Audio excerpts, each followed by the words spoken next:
Hello everyone, true IAS and PCS में दोस्तों आप सभी का स्वागत है। अब हम लोग बात करते हैं इस लेक्चर में। हम लोग डायरेक्ट एक्सेस के फॉर्म देख रहे थे। प्रीवियस लेक्चर के अंदर कॉम्प्रिहेंसिव तरीके से हम लोगों ने सिक्योरिटीज़ ट्रांजैक्शन टैक्स को देख लिया था और मैंने काफ़ी डिटेल से आप लोगों को बताया था कि shares, debentures, bonds, equity market और म्यूचुअल फंड क्या होते हैं। इसमें किसी को कोई डाउट तो नहीं है? बताओ। ये सारे पांचों जो क्या कहेंगे इसको, सिक्योरिटी इंस्ट्रूमेंट समझ में आ गए आप लोगों को अच्छे से? हाँ जी,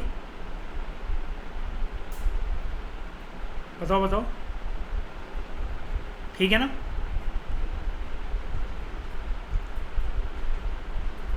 banking cash transaction tax BCTT, इसको साल 2005 में इंट्रोड्यूस करा गया था। और जब भी आप कैश विड्रॉ करते थे अपना बैंक से तो उस पर 0.1% टैक्स लगेगा। कब? कितना कैश विड्रॉ करने पर? एक दिन में अगर आप 25,000 रुपये से ज़्यादा अगर विड्रॉ करोगे तो, चाहे वो एक इंडिविजुअल विड्रॉ कर रहा है या फिर कोई एक ऐसा बैंक अकाउंट है जिसके पास स्टेटस है हिंदू अनडिवाइडेड फैमिली का। एंड आई थिंक अभी तक आपको याद होगा मैंने काफ़ी डिटेल में बताया था कि हिंदू अनडिवाइडेड फैमिली का कंसेप्ट क्या होता है। Other than saving bank account, ये इसमें इंक्लूड नहीं होता। सेविंग बैंक अकाउंट का क्राइटेरिया इसके अंदर इंक्लूड नहीं होता। In case of any other person, अगर वो इंडिविजुअल या हिंदू अनडिवाइडेड फैमिली का पार्ट नहीं है तो 25,000 रुपये से ज़्यादा अगर वो विड्रॉ करेगा तो 0.1% लगेगा। In case of any other person other than the normal individual and Hindu undivided family person, जो बैंकिंग कैश ट्रांजैक्शन टैक्स है वो तब एप्लीकेबल होगा उस पर्सन के ऊपर अगर उसकी जो विड्रॉल है वो 1 लाख से ज़्यादा है एक दिन के अंदर। मुझे बताओ एक बार, मैं बैंक से अपना पैसा खींच रहा हूँ, कैश विड्रॉ कर रहा हूँ, तो टैक्स क्यों दूँ मैं इसके ऊपर? मतलब जब ये साल 2005 में आया था, मैं क्यों टैक्स दूँ अपने पैसे के ऊपर जो मैं खींच रहा हूँ बैंक से?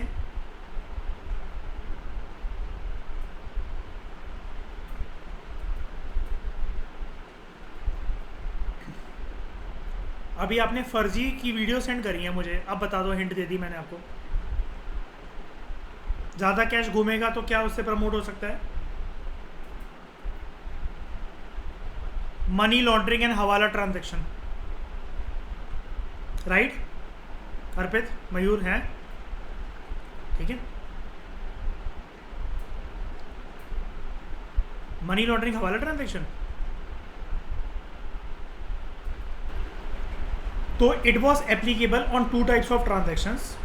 कैश विड्रॉल, आपने नॉर्मल कैश खींचा, और अगर ध्यान से सुनना, आपने टर्म डिपॉजिट कर रखे हैं। टर्म डिपॉजिट को क्या कहते हैं हम लोग? लंबे समय के लिए जो होते हैं, फिक्स्ड डिपॉजिट।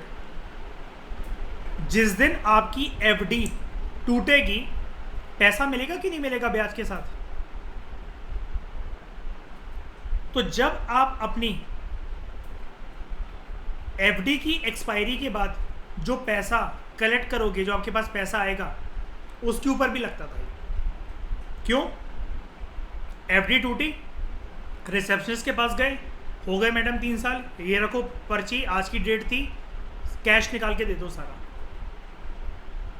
ये तो बात हो गई 2005 की। 2009 में इस चीज़ को विड्रॉ कर लिया गया। लेकिन 2017 में, जब 2016 के एंड में दिसंबर का महीना था आई थिंक, या नवंबर 16 नवंबर आई थिंक क्या था वो, नोटबंदी का टाइम जो भी था, 2017 में committee of chief ministers on digital payment, प्रधानमंत्री जी ने एक पूरी की पूरी कमेटी बनाई थी। एक नंबर ऑफ चीफ मिनिस्टर थे उसके अंदर कि डिजिटल पेमेंट को किस तरीके से हमें प्रमोट करना चाहिए, इसके बारे में सजेशन दो, सुझाव दो। तो उस कमेटी ने रिकमेंड करा था कि हमें बैंकिंग कैश ट्रांजैक्शन टैक्स को दोबारा से रीइंट्रोड्यूस करना चाहिए ताकि हम डिजिटल पेमेंट को प्रमोट कर सकें। अब आप कहोगे इससे डिजिटल पेमेंट कैसे प्रमोट होगी?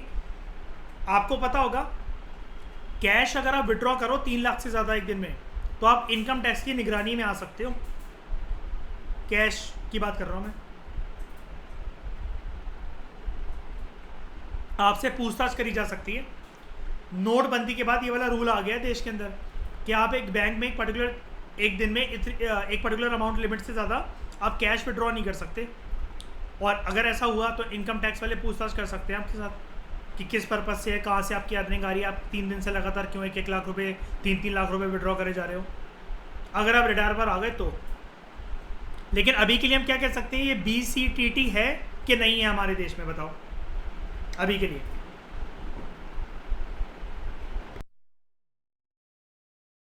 बताओ, नहीं है, विड्रॉल कर लिया था इन्होंने रिकमेंडेशन दिया था, आया थोड़ी ना दोबारा। फिर एक बात करते हैं फ्रिंज बेनिफिट टैक्स की। इसको 2005 में इंट्रोड्यूस करा गया था। यहां पर किस लिए था ये ना एक एम्प्लॉयर के ऊपर टैक्स लगता था। आप लोगों ने जैसे गुजरात में डायमंड मर्चेंट एक है, सावजी भाई के बारे में सुना होगा अर्पित, दिवाली पर अपने एम्प्लॉयज़ को फ्लैट गिफ्ट करते हैं, गाड़ी देते हैं, है ना, ज्वेलरी देते हैं।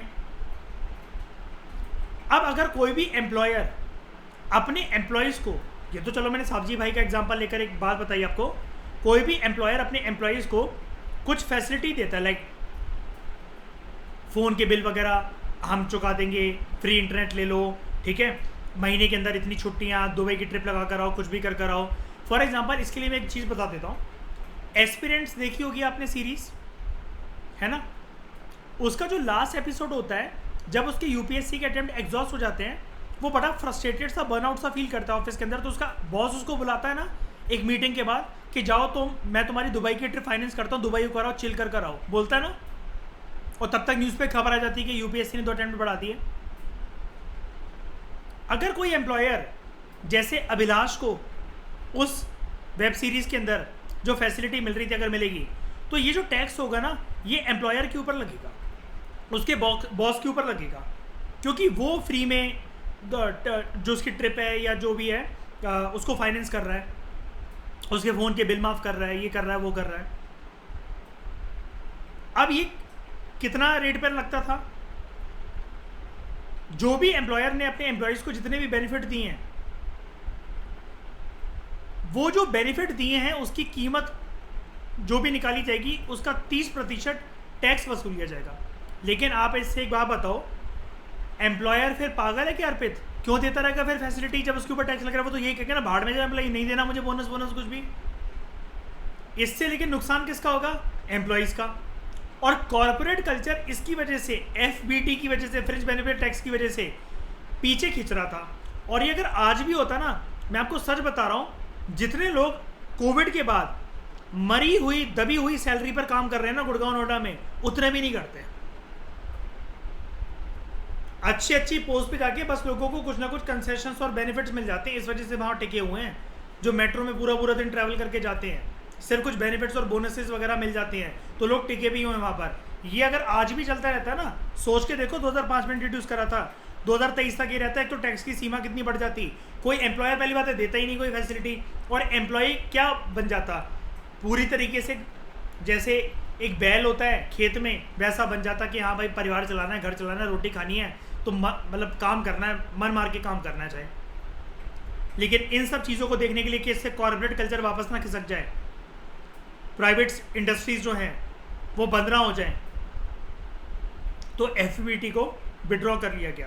पूरी की पूरी प्राइवेट इंडस्ट्रीज़ की मीटिंग हुई थी और सरकार को उस टाइम पर बहुत एक हैवी रिक्वेस्ट के साथ लेटर्स और आमने सामने बैठकर मीटिंग्स में ये रिक्वेस्ट करी गई थी कि सर जी इससे तो आप हमारा तो कुछ नहीं जा रहा, हमारा तो बल्कि पैसा बच रहा, हम नहीं बांटेंगे कुछ भी बोनस करके, हम क्यों टैक्स भुगते हैं बेफालतू के अंदर। एम्प्लॉयज़ सर इंटरेस्टेड ही नहीं रहेंगे और हमारे देश में फिर ये जो टर्शरी सेक्टर है ना, सर्विस सेक्टर, ये प्रमोट ही नहीं हो सकेगा।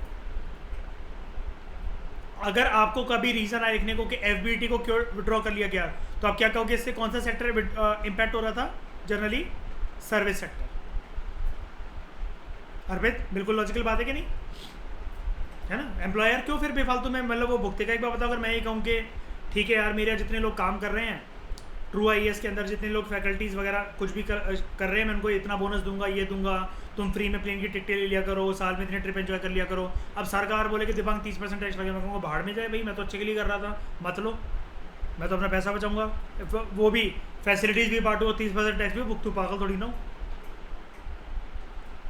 वेल्थ टैक्स, वेल्थ टैक्स को आज़ादी के बाद ना 10 सालों के बाद एक एक्ट आया था हमारे देश में, वेल्थ टैक्स एक्ट 1957 के अंतर्गत इस टैक्स को गवर्न करा जाता था। ये ना अभी तो देखो 1 अप्रैल 2016 को तो ये अबॉलिश कर दिया गया, लेकिन जब ये लगता था जो एक इंडिविजुअल की नेट वेल्थ होती थी ना, या एक हिंदू अनडिवाइडेड फैमिली की या एक कंपनी की, ठीक है, तो इसको ना पहली बात तो कैलकुलेट करा जाता था कि इंडिविजुअल ने 1 साल के अंदर कितनी वेल्थ जोड़ी है। अब हमारा फाइनेंशियल ईयर स्टार्ट होता है 1 अप्रैल से 31 मार्च तक। 1 अप्रैल से 31 मार्च तक कितनी वेल्थ जनरेट कर रही है प्रीवियस 1 ईयर में एक इंडिविजुअल ने, उसको जोड़ा जाता था। और मैंने आपको यहाँ पर बता दिया, एक इंडिविजुअल, हिंदू अनडिवाइडेड फैमिली, एक कंपनी, ठीक है। अब जितनी भी अगर उसने वेल्थ जनरेट करी है, अगर 30 लाख से ज़्यादा जनरेट करी है उसने अगर वेल्थ, तो 1% ये वेल्थ टैक्स लगेगा उसके ऊपर। यानी कि मान लो मयूर 1 अप्रैल 2023 से लेकर, ठीक है, 31 मार्च 2024 तक अगर आपका ट्रेडिंग प्रॉफिट उस ज़माने में अगर ये आज भी चल रहा होता, मतलब मान लो कि अगर आपका ट्रेडिंग प्रॉफिट 30 लाख होता है तो आपको 1% तो वेल्थ टैक्स देना पड़ता। अब नहीं देना पड़ेगा 30 लाख से ऊपर होता अगर। तो वेल्थ की डेफिनेशन क्या होती है, मतलब एक इंडिविजुअल ने पिछले साल में क्या जनरेट करा हो भाई, 30 लाख तक का, कोई भी लैंड या बिल्डिंग, कोई भी गाड़ी, बाइक, गोल्ड या सिल्वर की, सोना चांदी, या उसके हाथ में कोई भी रकम हो 50,000 से ज़्यादा। अब आप कहोगे कैसे पकड़ी जाएगी, बैंक अकाउंट भी चेक कर लिया जाएगा, उसकी ट्रांजैक्शंस भी चेक कर ली जाएंगी, एंड बैंक बैलेंस। हाँ, एसेट, वो सारे एसेट ही हैं, देखो ना। और मोटर कार के अलावा सारे के सारे लिक्विड एसेट है मयूर। एक तो can be easily converted into cash. Cash तो अपने आप में सबसे बड़ा लिक्विड। उसके बाद आप जानते ही हो कि गोल्ड सिल्वर की ज्वेलरी, फिर लैंड बिल्डिंग। हाँ, एक बार के लिए मोटर कार मतलब कम रेट पर बिकेगी, लेकिन बिक जरूर जाएगी। 1 या 2 दिन की बात लगती है अर्पित, है ना। अगर बंदा अगर बेचने पे आए किसी भी रेट पर, 1 या 2 दिन मैक्सिमम बात लगती है बस, वो भी लिक्विडेट हो जाती है ना। बिल्कुल। However, wealth tax was not applicable to, ये तो इंडिविजुअल और हिंदू अनडिवाइडेड फैमिली कंपनी के ऊपर तो लगेंगे, किसी भी ट्रस्ट के ऊपर नहीं, पार्टनरशिप फर्म्स के ऊपर नहीं, और कॉर्पोरेट सोसाइटीज़ के ऊपर नहीं, और पॉलिटिकल पार्टीज़ के ऊपर नहीं, इनके ऊपर नहीं इम्पोज करा जाएगा। लेकिन हमारी डिस्कशन का मुद्दा ये निकल कर आता है 1 अप्रैल 2016 को उसको विड्रॉ कर दिया गया। हाँ सॉरी, कोऑपरेटिव सोसाइटीज़, क्योंकि ये सब तो देखो ना, ये जितने पार्टनरशिप फर्म है, ट्रस्ट हैं, यहाँ पर तो एक इंडिविजुअल अपने रिसोर्सेज जो है वो पूल करता है, और सारे के सारे लोग ना जो भी प्रॉफिट होता है उस बेनिफिट को शेयर करते हैं। अब मैं आपसे बोलूँ कि अपना इतना इतना पैसा डालो, ये डालो, वो डालो, और मैं फिर आपसे कहूँ यार इतना पैसा तो हमें टैक्स में देना पड़ रहा है, टैक्स का बर्डन आप लोग उठाओ, मुझे तो मेरा प्रॉफिट निकाल कर दो। फिर हर एक इंडिविजुअल ऐसे अपनी बात पढ़ने लग जाएगा, तो कोऑपरेटिव सोसाइटीज़ वगैरह चलेंगी कैसे फिर? ऐसे तो ट्रस्ट कैसे चलेंगे, पार्टनरशिप फर्म्स कैसे चलेंगी, जहाँ पर नंबर ऑफ इंडिविजुअल सारे पार्टनर्स होते हैं। प्रोफेशनल टैक्स, ये ना जब आप किसी प्रोफेशनल सर्विसेज के अंदर होते हो ना, ये उस पर लगता है, ये चल रहा है अभी भी। लेकिन इसमें एक इंपॉर्टेंट बात है, it is levied and collected by the state governments. दूसरे जो डायरेक्ट टैक्सेस होते हैं उनको कौन लिवाई करता है? Union government, central government. Professional tax की बात दोस्तों याद रखना, स्टेट गवर्नमेंट के द्वारा ये करे जाते हैं, लिवाई, कलेक्टेड।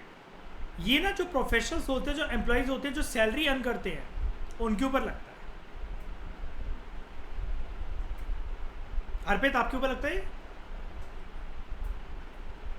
200 रुपये। कितनी इनकम पे मतलब 200 रुपये कितना मतलब? अच्छा, क्राइटेरिया, अच्छा ठीक है, मतलब इसके भी स्लैब्स होते होंगे ना, मतलब काइंड ऑफ, ठीक है। तो प्रोफेशनल टैक्स जो पेई होता है it includes practising chartered accountant हो सकता है, कोई डॉक्टर हो सकते हैं, लॉयर हो सकता है, ये सब चीज़। ओके, इस डिस्कशन में दोस्तों फिलहाल इतना ही। कॉम्प्रिहेंसिव तरीके से हमने सारे के सारे डायरेक्ट टैक्सेस कवर कर लिए। अब कोई से भी एग्जाम में आपको अगर कैसा भी क्वेश्चन आता है, I can assure you, I can guarantee you कि जिस डेट तक हमने इसको कवर कराए जिन टैक्सेस को, तब तक तो आप सारा कवर कर लोगे। कोई भी लेटेस्ट चीज़ आती है तो उसके लिए हमारे पास इकोनॉमिक सर्वे, बजट और PT 365 होता ही है। और या तो जब इस बुक की 4th एडिशन अगर कभी आएगी तो मैं एक एडिशनल लेक्चर बनाकर आपको दे दूंगा। लेकिन अगर कोई टैक्स के बारे में जिक्र होगा तो टैक्स इतनी फ्रीक्वेंटली लॉन्च नहीं होते हैं कि हर साल एक टैक्स नया चला आ रहा है डायरेक्ट टैक्स, और ऐसा नहीं होता। ये बहुत सालों में कई बार आते हैं और ज़्यादातर तो विड्रॉ ही हो रहे हैं तब से। ठीक है, इस डिस्कशन में फिलहाल इतना ही। Thank you very much for discussion.